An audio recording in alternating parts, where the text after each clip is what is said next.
Olá, alunos de Física do primeiro ano.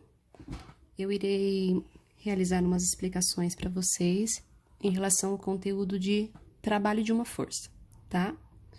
Então, trabalho, de uma força é quando é aplicado uma força sobre um corpo e vai promover o deslocamento desse corpo por uma certa distância. Então, a gente tem condição de calcular o trabalho que foi realizado, para realizar esse movimento. Então, alguns dados importantes, Só reforçando. O trabalho, nós podemos usar o símbolo T, que é mais simples, Vamos usar como unidade o joule, ou simplesmente J, que significa essa unidade. A força tem que estar em newtons e a distância em metros. Muito bom, muito bem.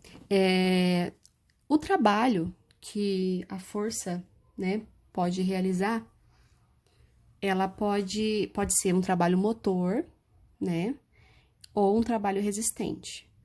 O trabalho motor é quando a força, ela vai ser aplicada a favor do deslocamento. Então, por exemplo, se a força aplicada está para a direita e o deslocamento ocorrer para a direita, então é um trabalho motor.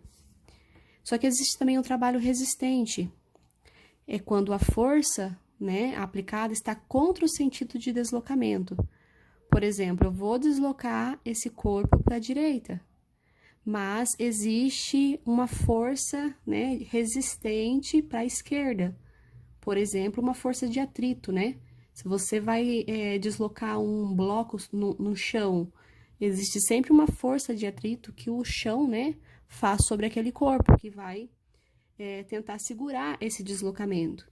Então, quando a força está contra o movimento, o deslocamento, é chamado de trabalho resistente.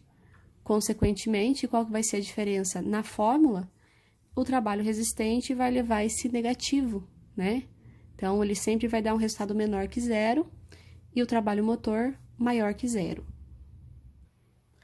Então, vamos para um exemplo, pessoal. Aqui nós temos um exercício que fala que a jovem dessa figura desloca sua mala de viagem aplicando através do fio, uma força de 1 vezes 10 elevado a 2 newtons, que nada mais é, como vocês aprenderam na notação científica, é o número 1 avançando a vírgula 2 casas. Então, esse valor em notação é a mesma coisa que 100 newtons. Formando um ângulo de 60 graus com a horizontal. Então, a força que ela está aplicando está formando um ângulo de 60 graus, certo? Isso é importante. E está pedindo, para você determinar o trabalho realizado num deslocamento que vai do ponto A até o ponto B, sabendo que essa distância é de 50 metros, ok?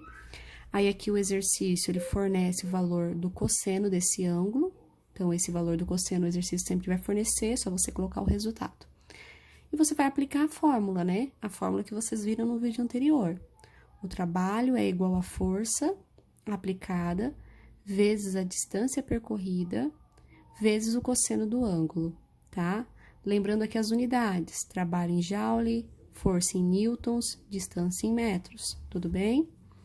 Então, na hora que você joga na fórmula, é bem simples. Então, aqui, para calcular o trabalho que está sendo pedido, é só vocês colocarem o valor da força, que é todo o valor que estará em newtons, vezes a distância, que são 50 metros, vezes o cosseno do ângulo. Como o ângulo é de 60 graus, já podemos jogar direto o resultado, ó. Cosseno de 60 é meio, tá? Aí, você multiplica tudo isso aqui, ó. Vamos multiplicar primeiro a distância pelo ângulo. Multiplicando aqui, vamos ter a resposta 2.500 joules, tá? Já tinha feito essa continha aqui do lado, Então, vocês viram, se você colocar o cosseno antes da distância, vai fazer diferença, o resultado é sempre o mesmo. Tudo bem? Então, um cálculo bem simples.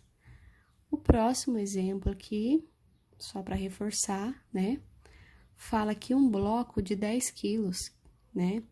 Ele é puxado por uma força de 100 newtons, mais uma vez é 100 newtons a força, tá aqui na fórmula. O ângulo é de 30 graus, então, nós temos que usar, né, o cosseno desse ângulo, que dá 0,9, e o deslocamento vai ser por 20 metros. Então, aqui tá o deslocamento, tá? Força, o cosseno do ângulo e o deslocamento. Então, é só fazer a multiplicação, nós chegamos no valor do trabalho, 1.800 joules, tá? Então, sempre em joules, ok?